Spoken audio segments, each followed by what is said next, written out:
আজকে আমাদের Indian flag বাংলাদেশে যাচ্ছে না বলে আমরা আমাদের বাচ্চা কাচ্চা স্কুল ফিরে দিতে পারি না। গাড়িটা বাংলাদেশে যাচ্ছে না বলে আমার বাড়িতে চুলায় আগুন জ্বলতেছে না। বাংলাদেশে গাড়ি যাচ্ছে না, তাই সংসার চলছে না তাদের। বাংলাদেশের মানুষের পেটে লাথি মারতে গিয়ে নরেন্দ্র মোদী নিজ দেশের মানুষের পেটেই লাথি মারল। গণ অভ্যুত্থানের পর থেকেই নতুন বাংলাদেশের সাথে দুশ্মনী করে চলেছে ভারত। ছাত্র জনতা গণ অভ্যুত্থানের মাধ্যমে ভারতের বসানো পুতুল সরকারকে ক্ষমতাচ্যুত করে। বাংলাদেশের সাধারণ জনগণের উপর সেই ক্ষোভই যেন ঝাড়ছে নরেন্দ্র মোদীর ভারত। ডক্টর মোহাম্মদ ইউনূসের নেতৃত্বাধীন অন্তর্বর্তীকালীন সরকারকে উৎখাত করতে করে গিয়েছে একের পর এক ষড়যন্ত্র। বাংলাদেশকে অর্থনৈতিক চাপে ফেলতে ট্রানজিট থেকে শুরু করে ভারতের রপ্তানি বন্ধ করে দেয় ভারত। বাংলাদেশের মানুষকে বিপাকে ফেলতে গিয়ে উল্টো ভারতের মানুষকেই বিপাকে ফেলে দিল নরেন্দ্র মোদী। বাংলাদেশের রপ্তানি এবং ট্রানজিট সুবিধা বাতিল করার ফলে লাখ লাখ ভারতীয় ট্রাক শ্রমিক না খেতে পেরে মরার অবস্থা হয়েছে। না, একটুও বাড়িয়ে বলছি না, ভারতের ট্রাক ড্রাইভার এবং শ্রমিকরা নিজ মুখেই বলছে।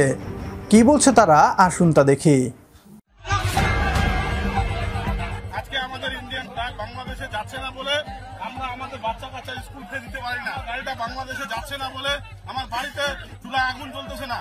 বাংলাদেশে গাড়ি যাচ্ছে না, তাই সংসার চলছে না তাদের। ভুটানের গাড়ির পাশাপাশি ইন্ডিয়ান ট্রাকও যেতে দিতে হবে। সেই দাবিতে ভুটানের গাড়ি বন্ধ করে ভারতীয় ট্রাক চালকেরা বিক্ষোভ দেখালেন ফুলবাড়ির স্থলবন্দরের সামনে। সংসার চলছে না, স্কুলে যেতে পারছে না বাচ্চারা, তাই ঘরের বউ বাচ্চাদের টেনে নিয়ে সামিল করলেন প্রতিবাদে। টানা বিক্ষোভ চলার জেরে অচল হয়ে পড়ে যান চলাচল, ফলে পুলিশ বিক্ষোভকারীদের আটক করতে বাধ্য হয়। শিলিগুড়ির ফুলবাড়িতে ভারত বাংলাদেশ সীমান্তে সকাল থেকেই এই নিয়ে অশান্তি। পাথর নিয়ে ভুটানের ট্রাক ঢুকছে বাংলাদেশে, কিন্তু ভারতীয় ট্রাক চালকেরা সেই সুযোগ পাচ্ছেন না। ভুটানের প্রায় 1000 ট্রাক রোজই পাথর নিয়ে বাংলাদেশে গেলেও ভারতীয় কোনো ট্রাক পাথর রপ্তানির ক্ষেত্রে সুযোগ পায় না। এর ফলে আর্থিক সংকটে পড়েছেন ভারতীয় ট্রাক চালক এবং মালিকেরা।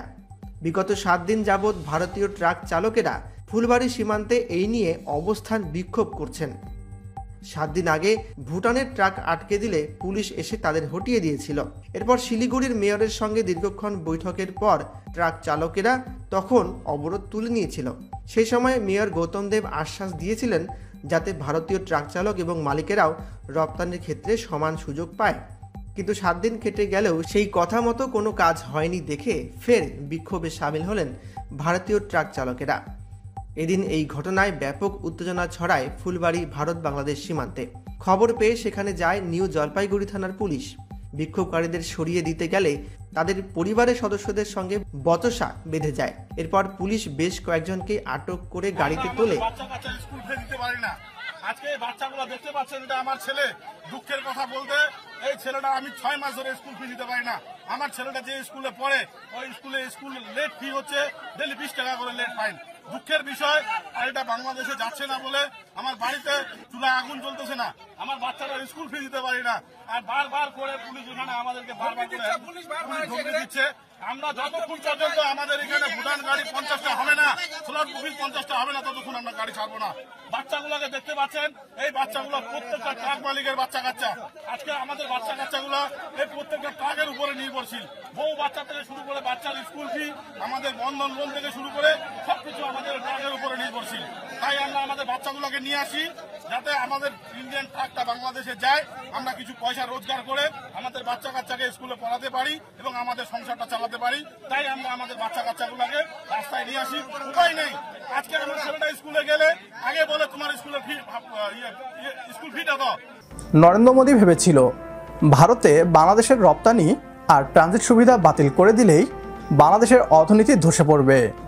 বাংলাদেশের সাধারণ মানুষ অর্থনৈতিক সংকটে পড়ে ডক্টর মোহাম্মদ ইউনূসের নেতৃত্বাধীন সরকারকে উৎখাত করার আন্দোলন করবে। কিন্তু উল্টো রিয়াকশন হয়ে গিয়েছে।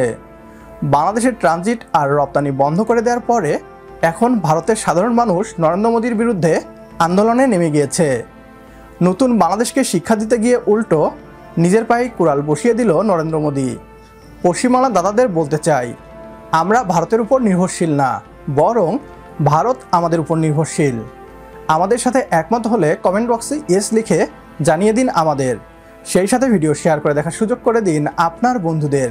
পরবর্তী ভিডিও দেখার আমন্ত্রণ জানিয়ে বিদায় নিচ্ছি আজ। আল্লাহ হাফেজ।